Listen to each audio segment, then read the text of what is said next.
Jack, as you know, we're all about giving value here at Colour Plane. So what we're going to do, we're committing to 3 podcasts a week. They're going to be released on Tuesday, Thursday, and Sunday nights at 7 p.m. Australian Eastern Standard Time. That's here in Melbourne. That's a lot of podcasts. That is a lot of podcasts, Jack, but we wouldn't have it any other way. We're all about bringing value on this Colour Plane podcast. And so I think 3 per week feels right to us. A way that you guys can give us a little bit of value in doing so would be to please follow and give us 5 stars if you guys enjoy. We'd really, really appreciate it. Mean the world, guys. Thank you so much. Enjoy. Guerrilla marketing is taking the world by absolute storm at the moment. We've seen some of the biggest brands and businesses use this strategy globally. It's going crazy. It's going crazy. So guerrilla marketing, what is it? If you don't know what it is, tune in because it's an extremely important strategy that could really move the needle for you in whatever that looks like business-wise. What is it? It's an advertising approach that borrows the concept of guerrilla warfare and it kind of uses an element of surprise to communicate with an audience. That's really broad, but I want to dive in on guerrilla warfare because that is a term that always catches your ears. So guerrilla warfare, Jack, I think, sabotaging, I think ambush.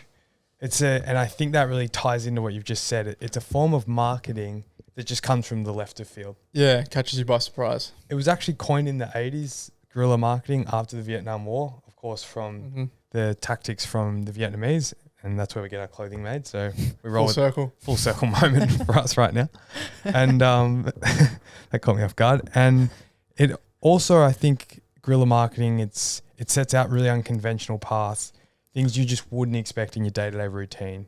So you can see the link there. I mean, the US Army came in. There's a lot of unexpected things that occurred, caught them off guard from their daily routines. That's exactly the form of marketing we're talking about today. It's also a really budget-friendly way to market. It's super broad and the power is in the message. So it's actually a really budget-friendly way to market, Jack, compared to conventional paid ads and all that kind of bullshit, really. Couldn't agree more. Yep, I think so. Yeah, it can fit all budgets, can't it? 100%. Yep, big or small.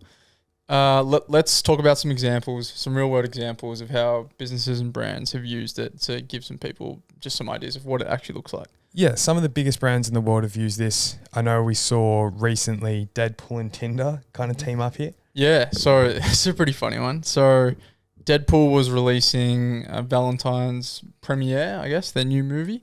And so they've made a Tinder profile with Deadpool with a bunch of like witty comments and like photos, like cheeky pics. Imagine just swiping and just seeing Deadpool, but like a legit profile. Oh, that would be fun. I'm not sure like what it looked like, whether he was like talking to people and that kind of thing. But essentially, I think if you swiped right, then they would give you free tickets to the premiere, which is pretty cool. That's unbelievable marketing. They broke the fourth wall. That's like guerrilla marketing. It's unconventional. You never expect to see Ryan Reynolds with that mask on. Yeah. Like you just wouldn't. Yeah. I'd be shocked. And that's in its essence. You need to shock the person. You need to hit them from left to field. And that's probably a more expensive kind of way, in terms of budget. Like that's probably a higher budget example.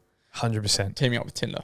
Yeah, no, absolutely. I mean, but when compared to doing ads, in New York all over the billboards, right, it's probably cheaper. Right. So it's interesting. We've seen it from local brands in Australia. StreetX on Boxing Day. Shout out to Gucci Smoothie. He drove a fluoro pink van through Perth with StreetX decals on either side. I think his hair was, I don't know what color it was dyed. It was probably red. He's always dyeing that hair another color. He's gone through a lot of dye. And he gave away $3,000 worth of vouchers, 200 t-shirts, just pinging them around, creating excitement. Would you expect to see a pink van with a crazy looking man throwing t-shirts out of it on Boxing Day? Probably not. No, it's not something you'd see every day, that's for sure. Definitely not. So bang, guerrilla marketing 101. Bunch of hype created. Heaps. I remember the crowds. I'm sure he would have sold 10 times that online just from that one stunt because of everyone talking about it. Did you see the pink van? Yep. So smart. I'm sure he had some DMX playing out the back of the van. And then you look abroad, and I think probably the best guerrilla marketer I've ever seen. And I'm here to make a confession. I'm an absolute Clint 419 fanboy. I'm mixing my words. I'm such a fanboy. I feel like he's in the room. But his marketing is just unbelievable. if you want to learn more about guerrilla marketing through the best of the best, go Clint_419 on Instagram. Best as it comes, best as it gets. The best thing I've seen Clint do was the Bolo exchange. So it was in 2022 in January. It's freezing out there in January in London. And they just released some new puffer jackets, the brand Corteiz, his brand, doing a collaboration with Nike, one of the biggest streetwear brands in the world for those that don't know. And he came up with the idea to drive a van. So we've seen a bit of a common theme. We like the vans. And he found a spot and he said, everyone meet me here, bring your puffer jackets and I will exchange your puffer jacket for our Corteiz puffer jackets. Mind you, a puffer jacket's a pretty expensive item of clothing. Mm-hmm.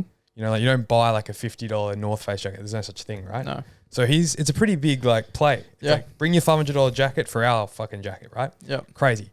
And what I loved, there's two parts. I read deeply on this. I couldn't believe these two things. Clint made sure he wouldn't accept any puffer jackets from UK owned black brands. So that's Places and Faces. There's a bunch of other things. There's about 4 UK brands that have black owners. I assume he's good friends with them. He just wouldn't accept those puffers.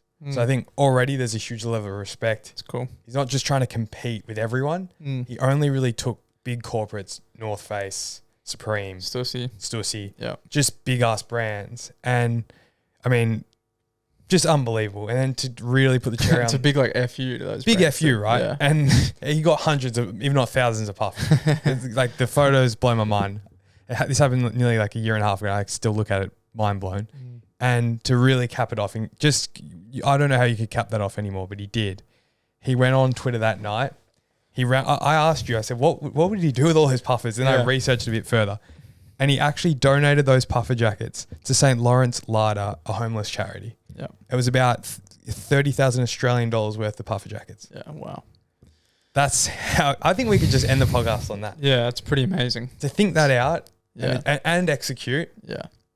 I think it's just so crazy because there's so many value adds and so many layers to that one event, stunt, whatever you want to call it. From the van had the decals and obviously the puffer jacket exchanges and just there's so many layers. Far out. Yeah. Yeah. And so, I mean, do you think this is probably the biggest streetwear brand in the world right now? Do you reckon it's kind of the future, the way things are headed? Well, Virgil actually said, and rest in peace, Virgil, he actually came out and said it was inevitable that Corteiz was going up. I think he called that in 2019. Wow. So I believe that was off the back of mostly this guerrilla marketing. And, guerrilla marketing can only be perfectly executed with deep level of thinking. And, Clint is just the master. So props to him. Jack, I don't think there's any better way to cut through right now. It's a pretty... Yeah, I think, just with the landscape of technology becoming so prevalent and things just moving more towards social media, there's so much competition in terms of trying to get people's attention. And so finding, different ways to cut through and create hype and, get people's attention is only going to be a good thing. It's only going to get harder, I would say. 100%. And that's where the creativity of, brands like a StreetX and Corteiz are paying dividends, really. I love it too. I think the touch of, and it's all of this is community driven.